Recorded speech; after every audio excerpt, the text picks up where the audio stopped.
Road America in Wisconsin, this is the host to round 7 of the American Le Mans Series, and with just this and 3 more rounds remaining, the chase for championship points gets more intense now, as none of the classes are a foregone conclusion.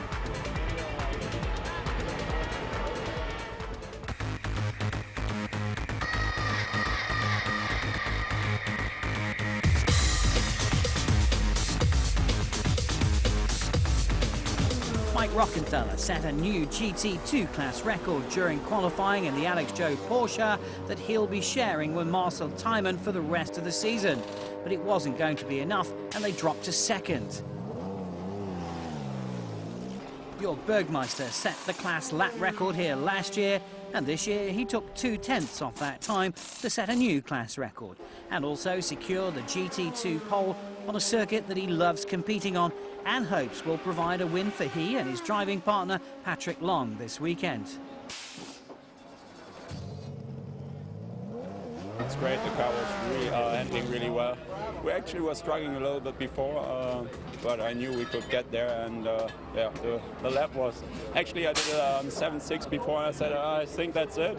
And the guys told me, oh, Rocky did a 7.4. I just tried really hard and it worked out, so I'm really happy right now. In GT1, Ron Fellows was piloting the faster of the Corvettes this weekend. His opening fast lap took half a second off Oliver Gavin's lap record. He later improved, dropping into the 1-minute 59s, but this was to be eclipsed, and the former class champion will start second in class. Stretching the lap record even further was Stefan Sarrazin, who took another 2/10 off it in the 009 Aston Martin, and when the checkered flag fell at the end of the session, he was confirmed as setting his first American Le Mans Series pole.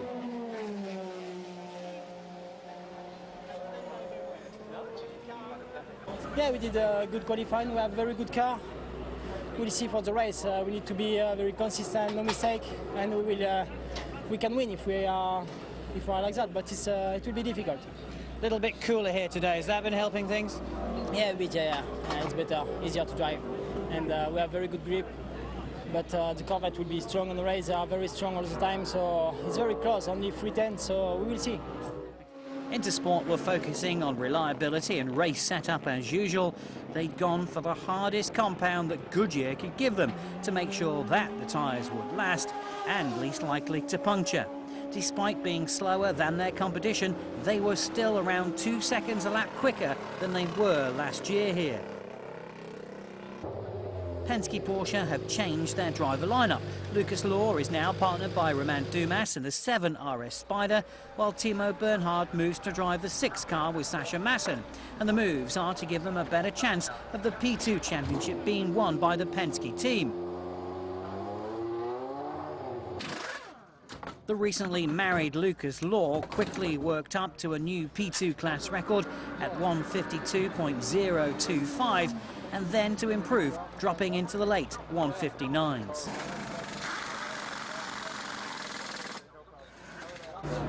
From a Porsche point of view and also Penske point of view, we want to win the championship, and to split us, you know, doubled up the chances. So we all said, okay, we work together as a team, and if that's what it takes to win the championship, we do it.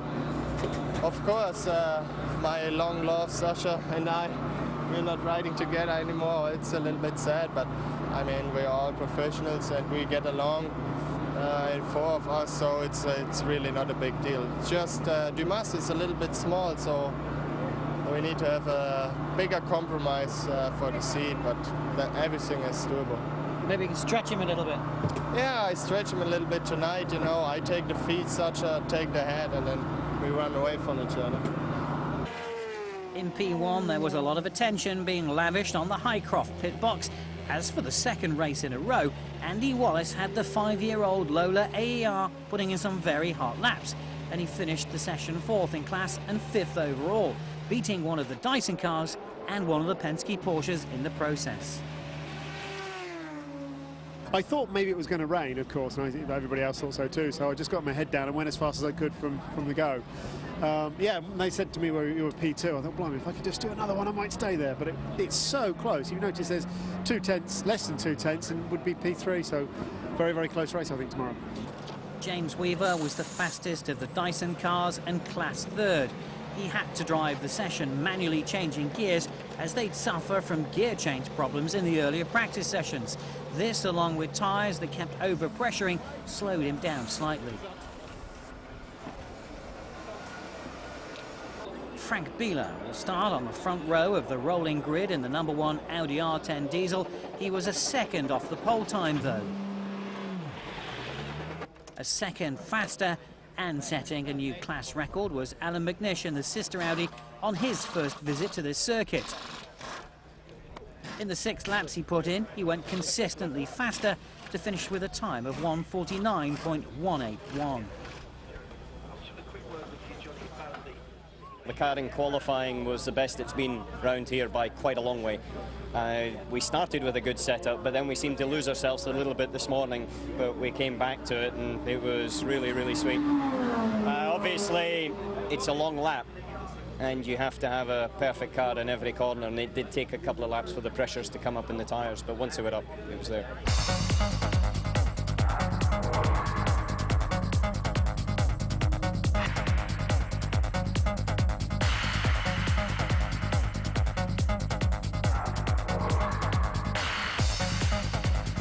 Lime Rock round, Tony Verlander spun out on some oil, hitting the Mazda prototype that had already crashed, and it was a harsh end to his series debut, which resulted in the Risi Ferrari being wrecked. But now he and the car return again and were working hard to get the car set up. I rarely use the word unlucky, but I must say that time there was, with some more luck, it could have been much better. The team have done a great job. They've got the car back, a few new pieces, but it looks to be going okay. No, actually not few new pieces. The whole car is completely new, apart from the engine and transmission and gearbox.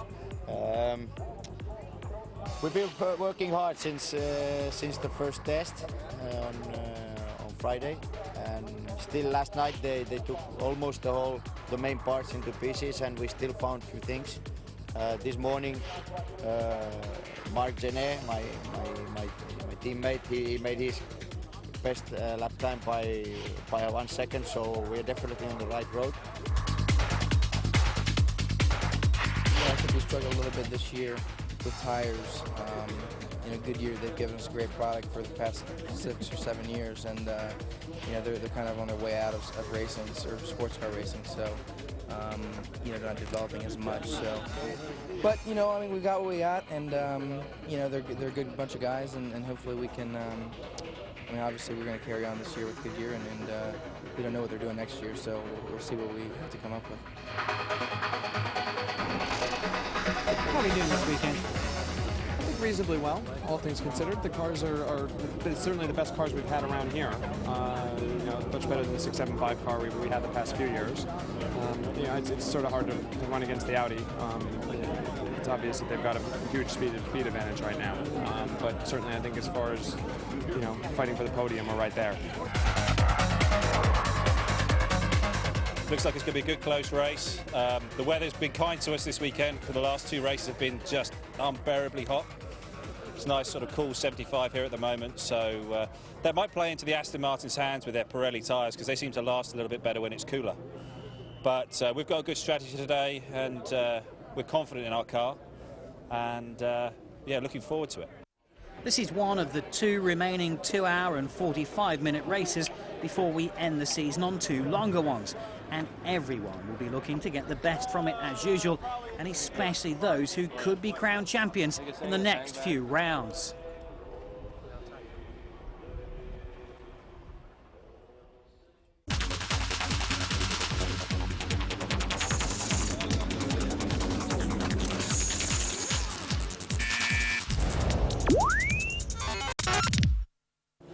Round 7 of the American Le Mans Series, and the cars move away from the grid where the colourful pre-race ceremony was being held just minutes ago, and the cars head out onto the formation lap here at Road America.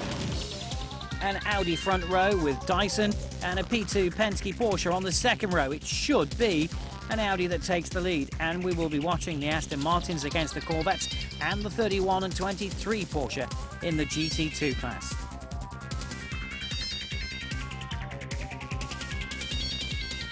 It is 77 degrees the air temperature, 91 degrees the track temperature, 2 hours and 45 minutes of racing.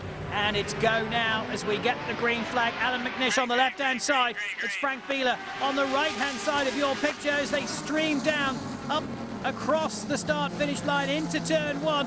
And it's going to be Alan McNish that retains the lead. Oh, and a lock-up from James Weaver, who touches Frank Bieler. Bieler's on the grass and into the gravel.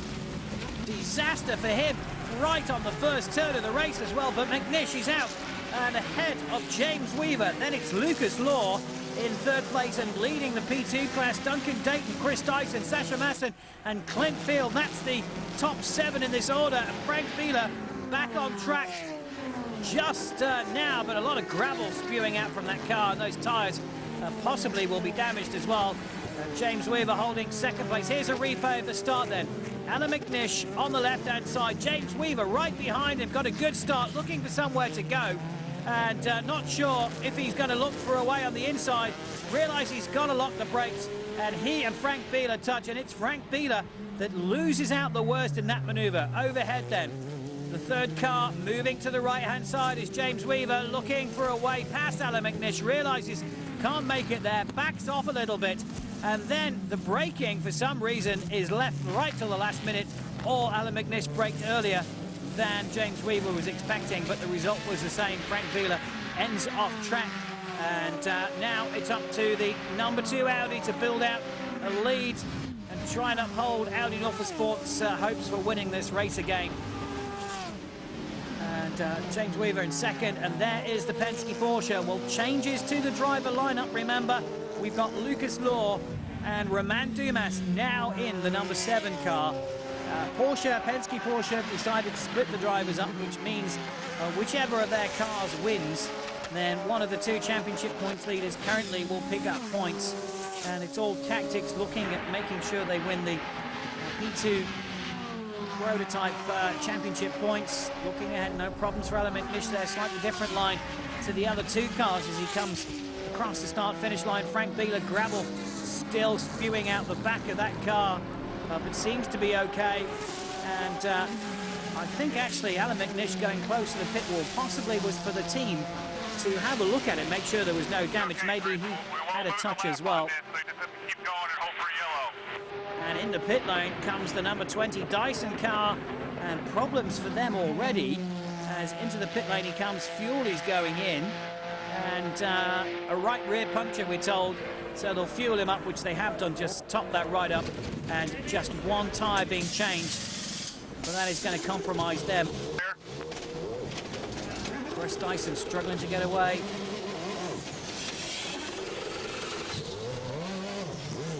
And out it goes. They've had quite a few gearbox issues with both of these cars, and James Weaver is driving with a manual gear change in the number 16 car this weekend.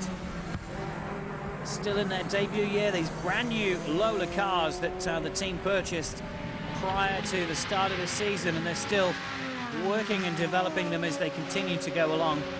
And the same too can be said, of course, for the Audi R10 diesels, although Audi have had a lot more time on their hands with those cars. And that is the 62 Risi Ferrari. Stefano Ortelli has spun that at turn 12, Canada Corner, which is a very difficult part of the circuit and does catch a few people out, especially as the race goes on and the track gets a lot dirtier.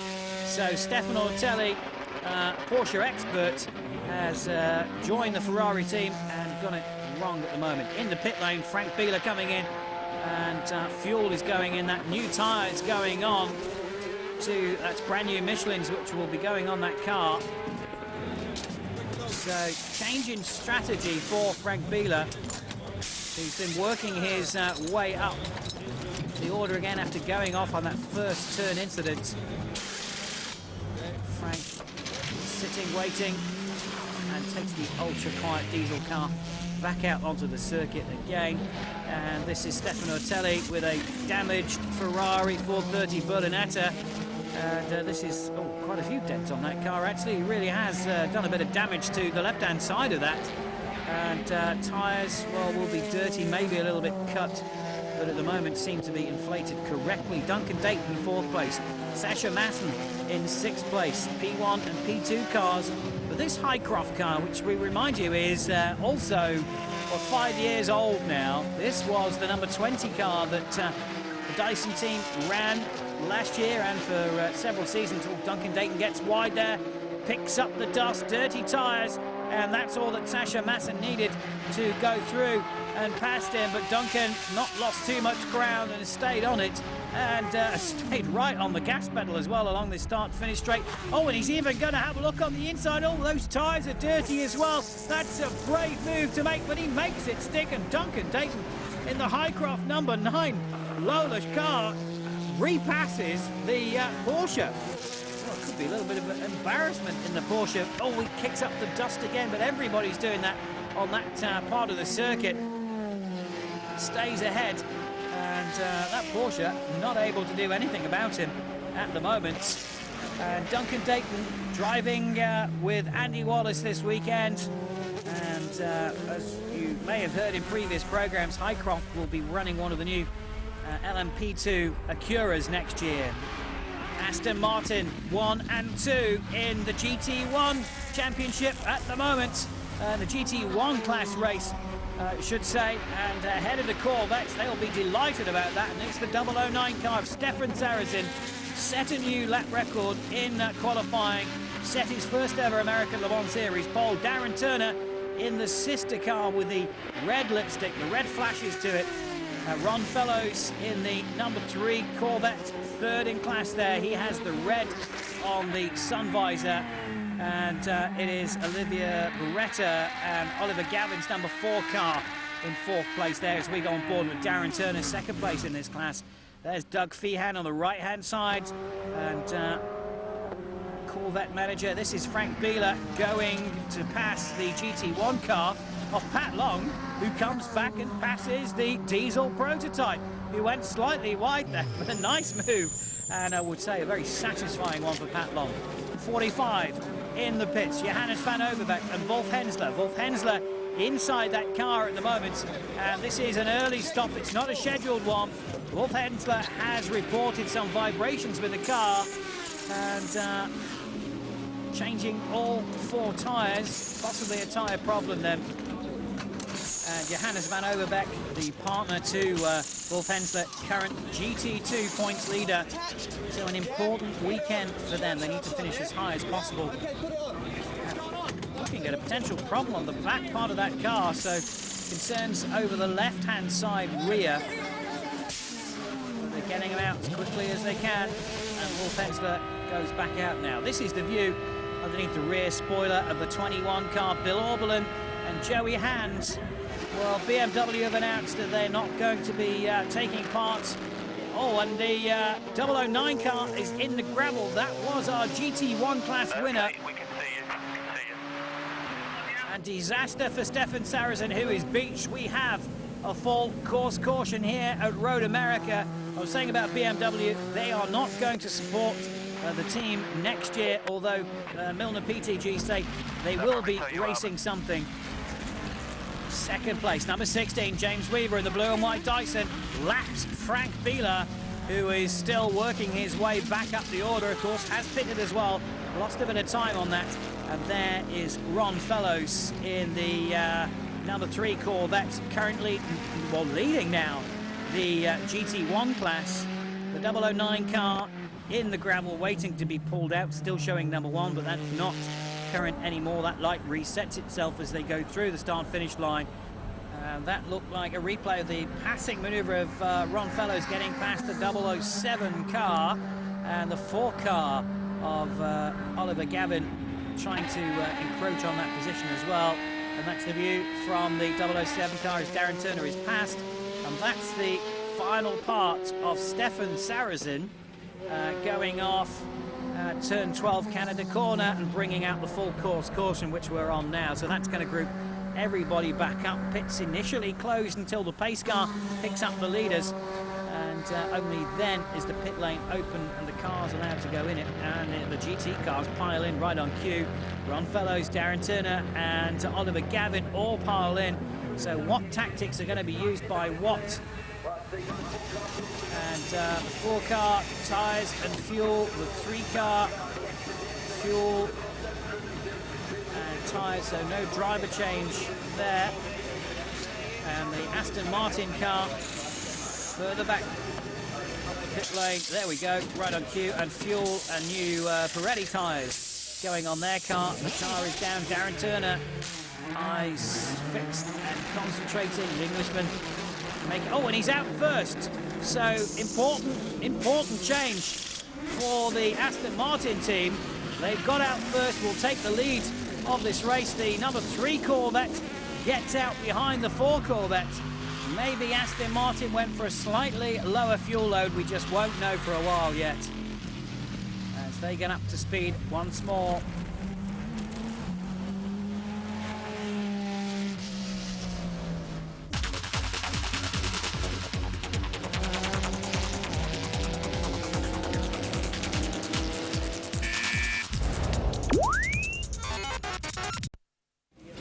The pit lane at Road America, round 7 of the American Le Mans Series. Frank Bieler has come into the pit lane for fuel only, double stinting those tyres. Out he goes. He's up to 8th place now, lost an awful lot of ground after going off on the first corner at the start of the race. He was 2nd at that point.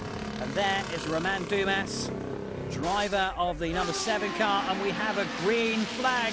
And it is the number 7 car that's leading. Romain Dumas and Lucas Law lead this race. Lucas behind the wheel, hasn't pitted and has the lead of this race. It'll take a little while for the other cars in this race just to pick their way through. We're on board the 23 car, the GT2 class leader Mike Rockenfeller, just getting passed by the quicker traffic as he goes through. And that was the Aston Martin that just went through, and now he goes past the 45 car of Wolf Hensler. There is Gunnar Jeanette, the Panos driver, number 51, just getting ready. And we're on board with the Audi, the number 2 Audi, coming up very quickly. Look at his speed as he comes up and passes the number 20 Dyson car. And Chris Dyson won't be very pleased to see how quickly that car caught and passed him, but the 20 car a little bit compromised by having a problem earlier on in this race. Johnny O'Connell's helmet sitting in the pit lane, ready to be put on when he takes over the stint in the number 3 car. And this is the 23 Alex Joe Porsche, passing the 2nd of the Panos Esperantes, 50 and 51 in this race. And right behind him is 2nd place in GT2. And this is a replay of Alan McNish very easily getting past Chris Dyson. A little bit of an unsettlement there in the car as they just hit that bump. And, again, that's turn 12, Canada corner. Somebody's gone off there, and that's one of the Flying Lizard Porsches. Is it 44 or 45? It is the 45 car. So Wolf Hensler got off and continued at turn 12. He did have problems earlier on. A suspected problem, we thought, from seeing the team looking at the rear left when he came in for a pit stop earlier, and had reported a vibration. They brought him in to change the wheels and tyres just in case that was causing the problem, but obviously struggling with that car this weekend, and that's not good news for Wolf Hensler and his teammate, who want as many championship points as possible. And just a replay again, and just ran wide. So maybe it was just a simple driver error. Maybe that was caused by the car just letting go as he went into the corner. And the black Ferrari is the completely rebuilt Ferrari 430 Berlinetta, a new chassis and a whole host of new, well, that is all basically new car, as you heard from Tony Volander saying before. And black and green livery now. Oh, and a damaged Ferrari we've got, and a 51 Panos goes into the gravel as he went through. Tony Volander went through to pass Tom Milner, and just, well, didn't see him or didn't want to let him through, whatever, but I think Volander was innocent in that one. And that means Volander goes through, and Tom Milner, yeah, damage to that car, damage to the front end, and a puncture probably as well, and goes down. This is going into turn 8. So here you see Volander coming through on the inside, plenty of room, and was a couple of feet ahead of the 51 car, who just rammed straight into him. And I think that really, you have to point the finger or Tom Milner as the gravel comes out as soon as he touches the brakes. That gravel does get everywhere.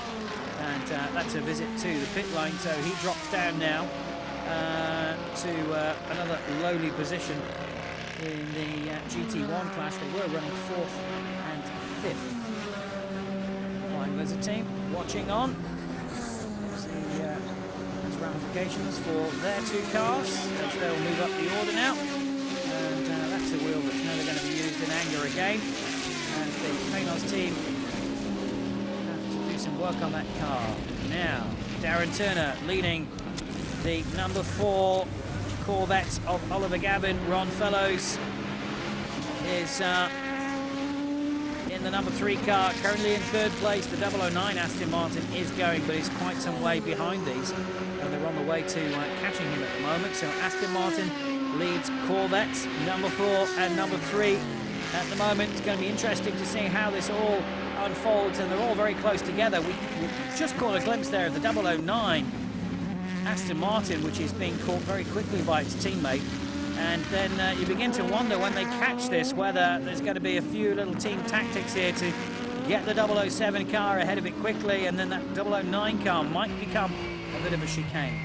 1st and 2nd place in the GT2 class. We're looking back the rear view from the 23 Alex Joe Porsche, currently leading at the moment. Mike Rockenfeller is ahead of Pat Long, and we have Porsche RS Spider in 1st overall and 1st in the P2 class, leading Alan McNish 2nd overall and leader of the P1 class, and just picks his moment.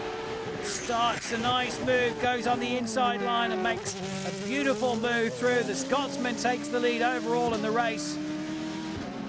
Current championship points leader in the P1 class.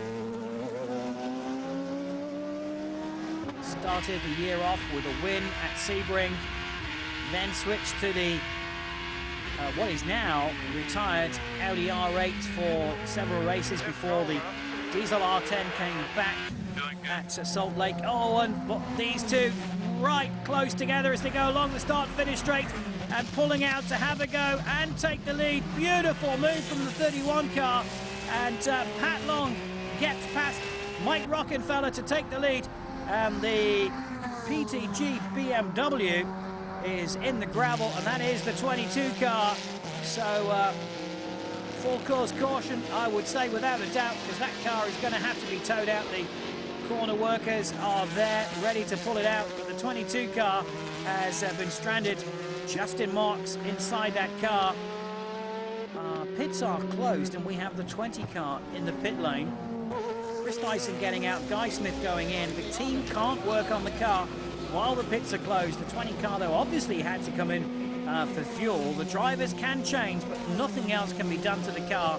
But either way, that car is going to pick up a penalty for coming into the pits under yellow whilst the pits were closed. So obviously no choice for the team to stay out, and lesser of two evils, but bad luck for the 20 car. Just typical of the luck they've been having, and Chris Dyson's face says it all. On board 21, Bill Oberlin, and this car going well this weekend. Some circuits have really gone well for them, and this weekend it's certainly looking good for them at Road America, as the team go to work getting new tyres on the 20 car, and Guy Smith ready to go, and disappointment for the Dyson team. Into the pit lane. The race leader, Alan McNish, gets out of the car, running round the left-hand side to get in is his teammate, Ronaldo Capello, Dindo as he's known, and also Frank Bieler changing over to Emmanuel Pirro, and Porsche have a car in, which I think is the number 6 car. Alan McNish back out over the wall, instantly will go to the timing monitor and have a look at how things stand. Then we'll take his helmet off, then we'll have a drink, and then we'll stay riveted to the pit lane for the rest of this race. And the number 2 car emerges from the pit lane, and the number 1 car just gets out in front of the 16 car, I think. Yes, it does. Emmanuel Pirro, the Audi team, just got out ahead of the Dyson team, and Porsche still working in the pit lane. They're having to use manual jacks. They've got a problem with the air jacking, and it is costing them quite a bit of time. That seems an altogether very slow pit stop for Porsche. And the 6 car comes out now, and Timo Bernhard has got some work to do. So away they go then. Get everything back up to temperature whilst the spectators just take it easy and watch the drama unfold on this circuit. And there are plenty of people here. Concerns about the weather over the last few days, but it's staying dry. And we're on board and away we go. And there is our race leader taking the restart. The green flag is being shown. The safety car is pulled off. And again, we have to wait for the race order to sort itself out. The 2 Audis very close.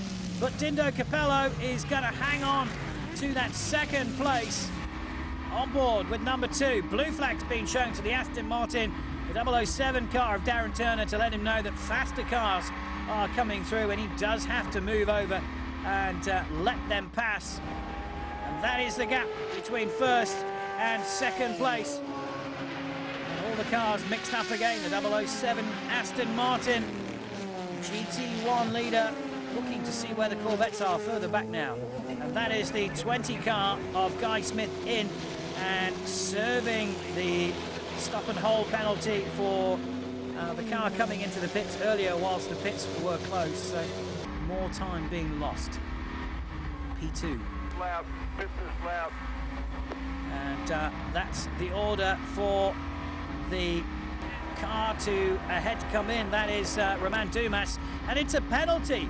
Romain Dumas is in for a penalty for passing the pace car before the green flag at the restart. So not quite sure quite what happened there, but it looks like he passed the pace car before the pace car had peeled off. He's done his stop and go, goes out. The disaster for the Penske Porsche team, who were leading overall, and that is going to drop Romain Dumas right down. Well, we can have a look at a replay and see what happens. Here we are then, the yellow car behind the green pace car. The pace car pulls over, now goes into the pit lane, but Romain Dumas had already passed it before the green flag was waved, and under overtaking the pace car is not allowed, and therefore got the penalty.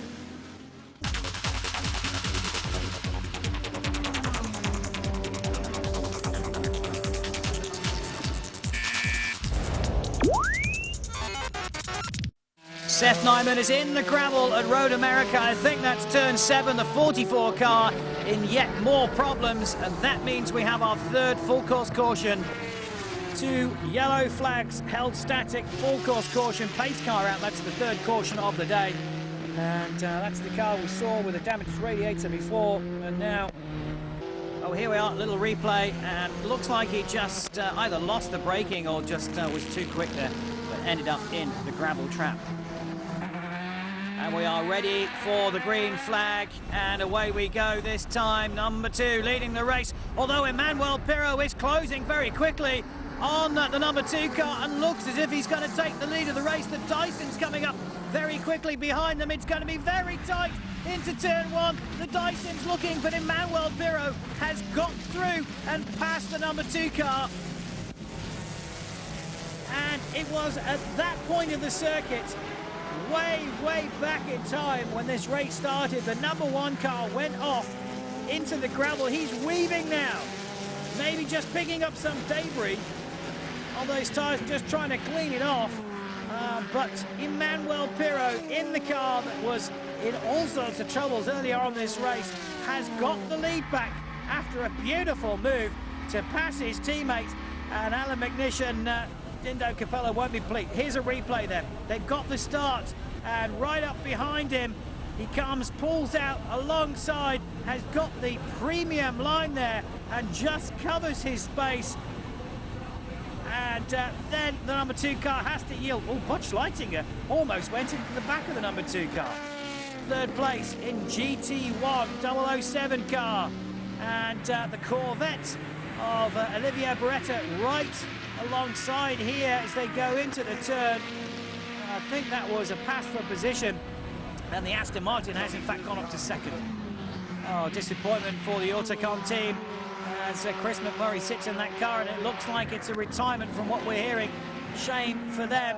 And oh, there's a puncture in the 007 car.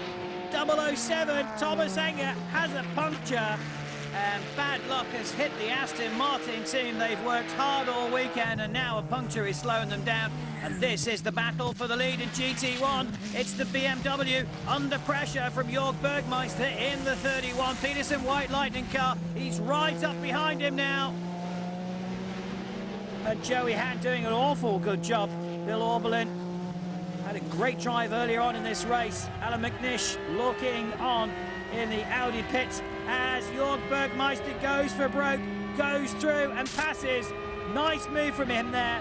And Jörg Bergmeister takes the lead of GT2, and through goes the Audi. Oh, and it looks like he's got a chance to come back on the inside now. There's a Dyson right on the side of the BMW who goes through now, and it looked as if Joey Hand was actually able to try and pass Jörg Bergmeister once again, but the traffic has given Jörg Bergmeister a little bit of a break, and those BMWs have serious braking capabilities, and they're able to leave the braking very late.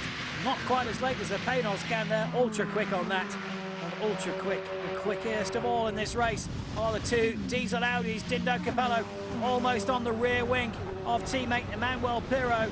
Emmanuel Pirot fighting to stay ahead of the teammate here in the dying stages of this race, and it's going to take a mistake from Emmanuel Pirot, I think, for Dindo to do anything about getting past, and he has a look through, but Emmanuel Pirot shuts the door there. They come up the hill for the final time. The checkered flag is out. It's going to be victory for the #1 car. It's against the odds again as over they come, and the Dysons come flying home too. An absolute delight for Emmanuel Pirot. Thank you all. Very pleased about that, and Johnny O'Connell and Ron Fellows are going to get a win after what seems like so long, and it is so long too actually, and over they come to win GT1. The team will be very pleased to see the 3 Corvette back on top of the podium, and it's close as you can imagine for the 2 Porsches as they come across the line in the P2 class. What an absolute stunning finish to their battle today. Those cars have been yo-yoing around in position. Both the prototype classes finishing very closely with class wins for Frank Bilo, Emmanuel Pirot, and the Porsche of Sasha Masson and Timo Bernhard. Ron Fellows, Johnny O'Connell returned to winning ways in GT1, whilst GT2, Pat Long and Jörg Bergmeister took their class victory.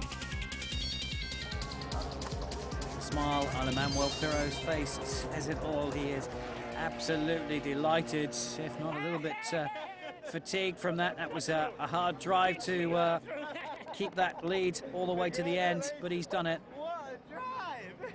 How was the car? The car was perfect. Let me say I'm really happy. Let me enjoy it. It didn't look very good at the beginning.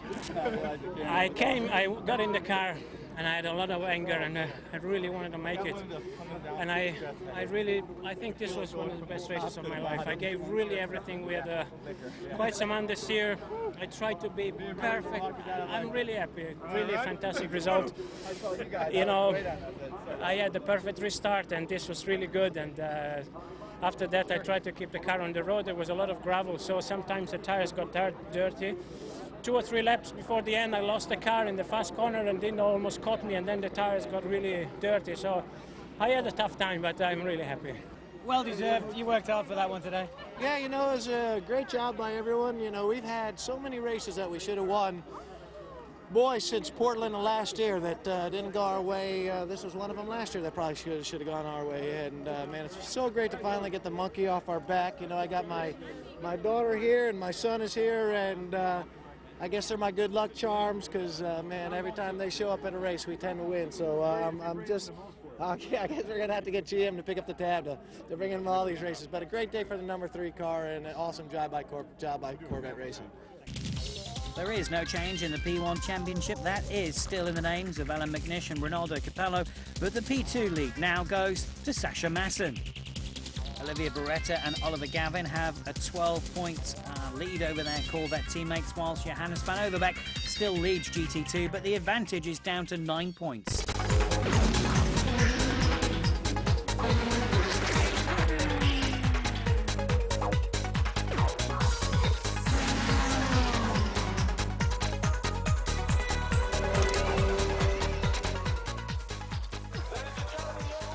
That's the 7th round of the year completed. Next time the series heads to Canada and the Mosport circuit, where it will be the last of the shorter distance races, and the battle for the points as the series reaches its ebb will be strongly contested.